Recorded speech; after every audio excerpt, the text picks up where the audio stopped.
Svetlo. Sme tu preto, aby sme ho našli a nasledovali. Každý živý tvor vo svojej najvnútornejšej podstate hľadá svetlo. Od najmenšej mušky až po človeka. Hľadáme pokoj a istotu bezpečia. Všetci by sme chceli byť spokojní a šťastní. Prečo je potom medzi ľuďmi toľko neistoty, nespokojnosti a nešťastia?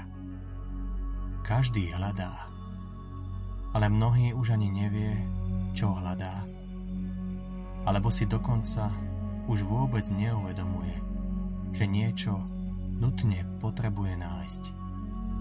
Nevie to. Len cíti v sebe napätie, nepokoj, prázdnotu a nevie, čo to znamená.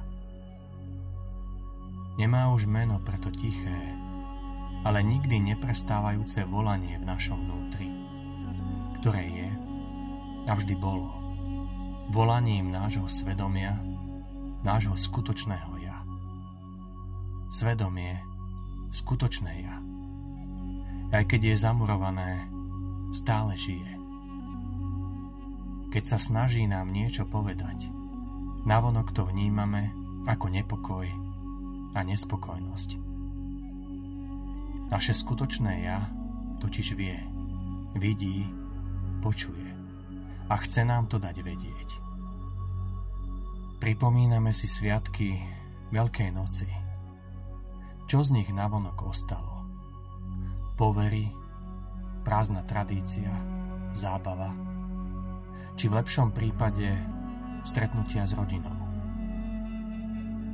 Všetky pôžitky sveta si zachovávajú svoju chuť a vôňu, len keď je náš život naplnený niečím zmysluplným.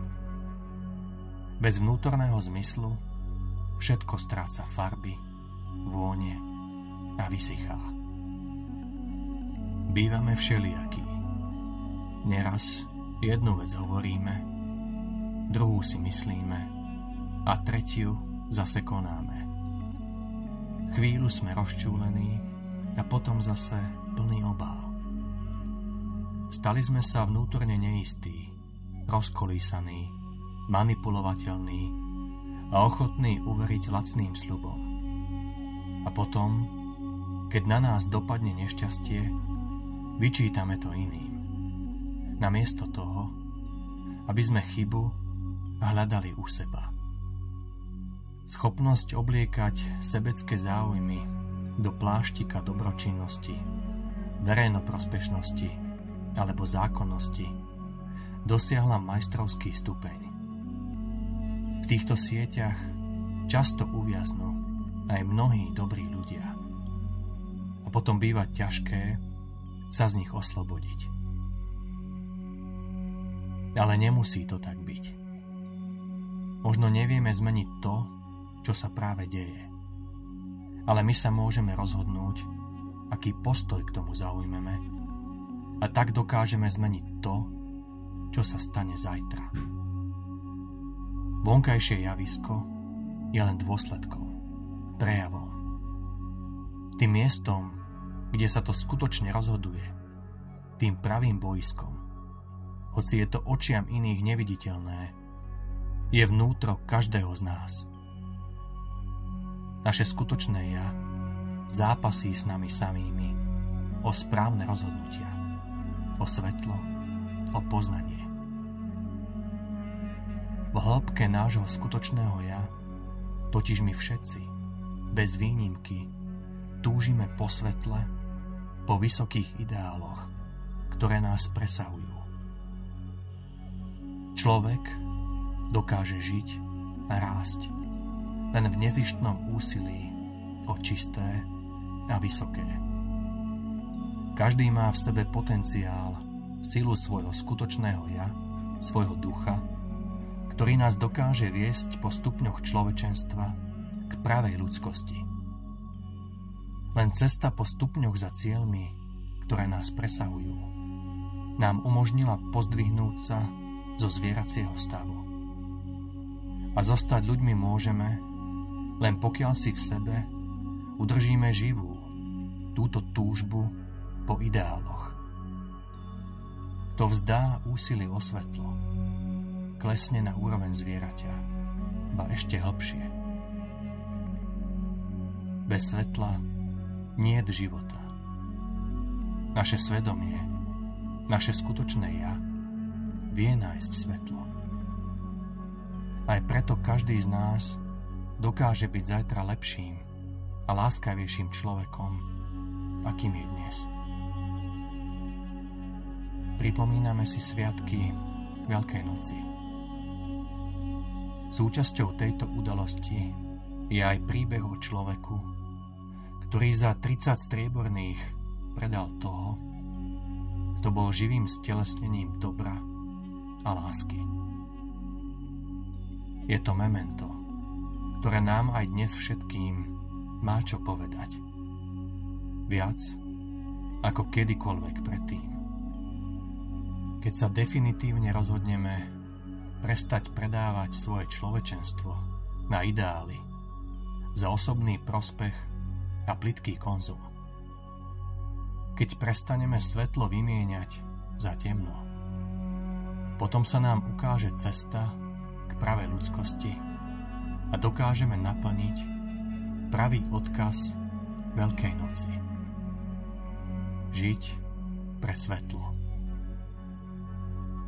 Veľká noc je sviatkom svetla a nádeje. Svetlo prišlo z hora osvetliť temnotu a temnota ho neprijala.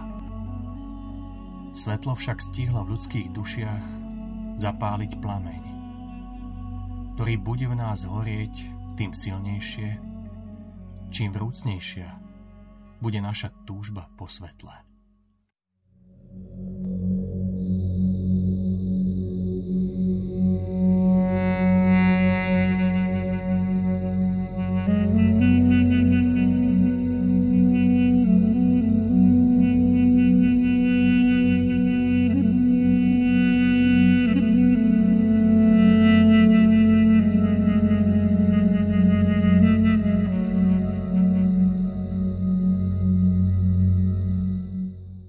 Pane, riekol jeden z Grékov, starý muž s ušľachtilými črtami.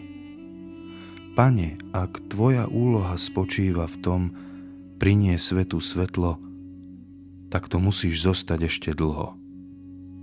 Môže trvať stáročia, kým bude svet opäť jasný. Ježiš pokrútil hlavou. Zamieňaš prinesenie svetla so zažatím svetla. Keď ja prinesiem sem nadol svetlo, vedenie o Bohu a večných zákonoch, tak to musí stačiť. Teraz musia plamienky, ktoré som zapálil vo vašich dušiach, horieť ďalej, kým nezosilnejú, aby sa rozšírili a zapálili celý svet. Strážte vaše plamienky. Beda tomu, kto svoj plameň nechá vyhasnúť. Za to musí potom horieť on, ale nie vo svetle večnej pravdy, lež v tom ohni, do ktorého budú hodené neužitočné révy. V láske k blížnemu nie je nejaká práca menej cenná. Nasledujte ma aj v tom. Ja som prišiel z večnej lásky. Čo vy ľudia nazývate láskou, nie je ani len obrazom toho, čo ako láska žije hore vo svetle.